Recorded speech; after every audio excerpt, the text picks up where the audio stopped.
It's officially fall in New York City, which means sweater weather, new looks, and maybe a little closet reshuffling. But while temperatures are expected to stay warmer than usual, one thing that never cools off is my sense of style. And yours, I'm kidding. This year, with affordability top of mind for so many New Yorkers, the question is, how do you stay fashionable and practical at the same time? Alyssa Hardy is the style director at Team Vogue. She's here in studio to talk about what's trending this fall and how New Yorkers are making fashion work for their budget. Alyssa, welcome to the show. Thank you so much for having me. So, Alyssa, you know, New York City is one of the most expensive cities in the world. How do New Yorkers make fashion work for their budget right now? Yeah, I think, as you said, New York is so expensive, but it's also one of the most fashionable cities in the world. And I think that when we think about affordability in fashion, oftentimes we go to fast fashion or cheap, quick fashion. Mm-hmm. But I think that what a lot of New Yorkers and just a lot of people in general are thinking about is vintage, consignment, secondhand clothing. Because you can get really good stuff for affordable prices. Brought some clothes with you. I did. Can you describe the clothing here? I was thinking about some of the trends that we saw on the runway this season, but also just what we've been seeing in New York. Okay, Alyssa, describe for me these pieces you brought. Okay. So first up, we have this long black midi skirt. For me, it's like a really great example of this minimalist, maximalist trend that we're seeing a lot of, where people are kind of like wearing it's just a black skirt. You got to go to work. You might have to go to dinner, but it kind of shows some personality with the buckles, with the different patches and different tones. Yeah, absolutely love this. And then next up, we have this vintage Versace top. It's a button-down top. It's yellow with the classic Versace patterns from the Gianni Versace era. And I thought this was so interesting because something that we saw this season was that a lot of the creative directors that are brand new to the brands, which Versace has a new creative director, have been kind of doing a sort of homage to the former eras of the brand. Mm-hmm. And so with that, we're seeing people take an interest in the old pieces. And so Versace is a great example of that. Yeah, for sure.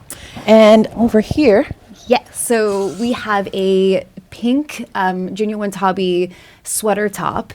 It is hot pink, and it's kind of a part of this like pop of color that we're seeing people wear during fall, kind of rejecting some of the traditional fall colors like burgundies and browns, even though I am wearing a brown my friend. top. We. yeah, we are both wearing very fall colors. Yeah. But we are seeing people add little pops of colors to kind of have some more fun with their fall dressing. Yeah, love this. And then lastly, my favorite. Yes, we have this really, really great marching band jacket. And it has like the very classic details on it. And it's a trend from like the 2000s that is coming back. People are wearing it. They're putting this marching band jacket back into their wardrobe with jeans. They're wearing it with skirts. It is very much a very back trend. It is back. Yeah, it is back. And listen. And this one's really great. Shoulder pads. Everything. The button. The really exaggerated collar. Yeah, I absolutely love this. Yes. So you mentioned that this style is from the early 2000s, and I thought I was tripping because, you know, walking around the city, I'm noticing like low-rise jeans and A-line skirts, like everything that's coming back, and I'm like, wait a minute, am I missing something? You are not missing anything. You are very much on it because it's everywhere, it's back. And, you know, I think like there's a tendency for like millennials or people a little bit older than that to be like, we don't want that back. Like that was there. But I do think there's some fresh takes on it that are really interesting. Low-rise jeans, that's a tough one. Listen, if you can still fit them, go for it. Yeah, go for it. Right, exactly. If it feels good, love that for you. Yeah. I'm a big thrifter myself. Yes. I was thrifting before thrifting was cool, you know? And I know there was a stigma about that. Is that still a thing or not?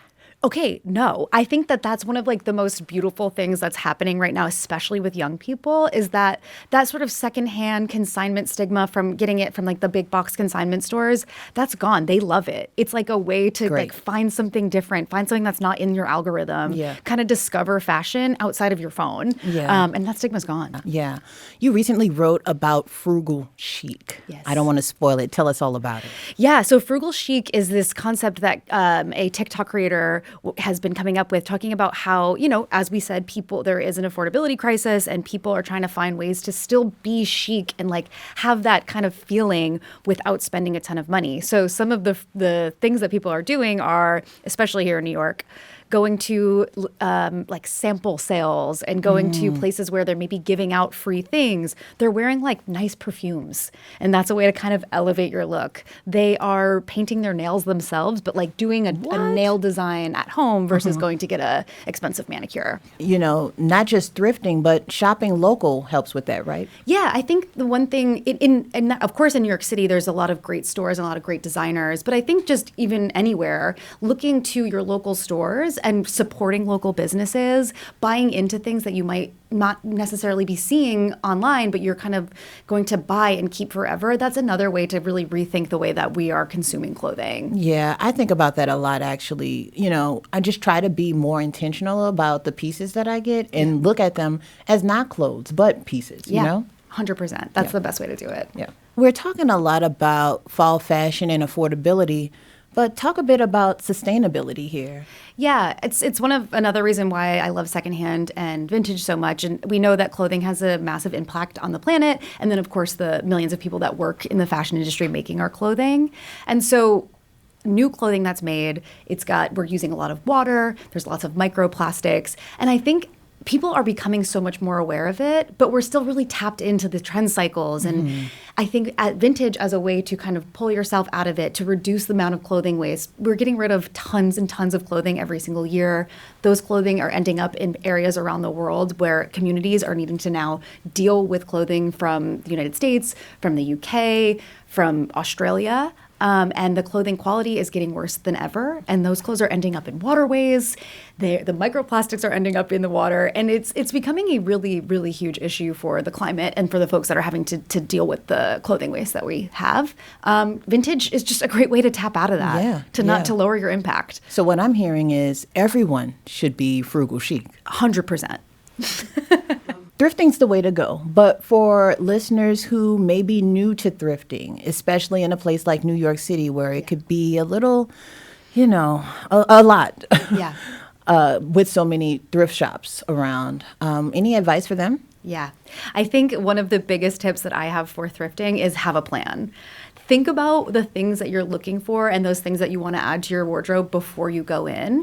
And then when you're going into some of those larger consignment stores like Buffalo Exchange, then you can kind of go in and say, okay, I want a white Oxford and I want it to be this length, so that you know exactly where you're going. And you can kind of dig from there. Because I also think you need to just go in understanding you might have to dig. Oh, it's a hunt. It's a hunt. You're hunting, yeah. For sure. And that can be really fun. Yeah. But I think you have to go in with the right mindset and also have a snack before. Well, Alyssa, I'm going to say it. Yeah. I like your style. Oh, thank you. I like your style too. Thank you. You have great style. I'm thinking this jacket is something that I could wear. You know, it's long on you, but it'll be just right on me.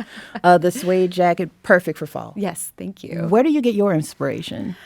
I get my inspiration from New Yorkers a lot. I work downtown. I'm always out and about. I'm looking at people and I'm like, wow, like you're wearing a brown suede jacket. That seems amazing. I don't really shop new at all. And I find that, like, for example, this is from Depop actually. Okay. And so I find that, like, the one good thing about the changing algorithms and the changing of how we're thrifting is that you can do so much, like, on your phone. I can look up, hey, brown suede top, brown suede jacket on a Depop or a ThredUp or a Vestiaire Collective. Or Poshmark. Or Poshmark. Or eBay. Yeah. So many places that you can actually just right at your fingertips. You don't have to buy anything new if you don't want to. Yeah, I can't tell you the last time I bought something new. Yeah. You don't have to. You really don't. Yeah. It's kind of amazing. It's kind of amazing. Yeah. You're amazing. Thanks so much. Alyssa Hardy. Thank you. Teen Vogue.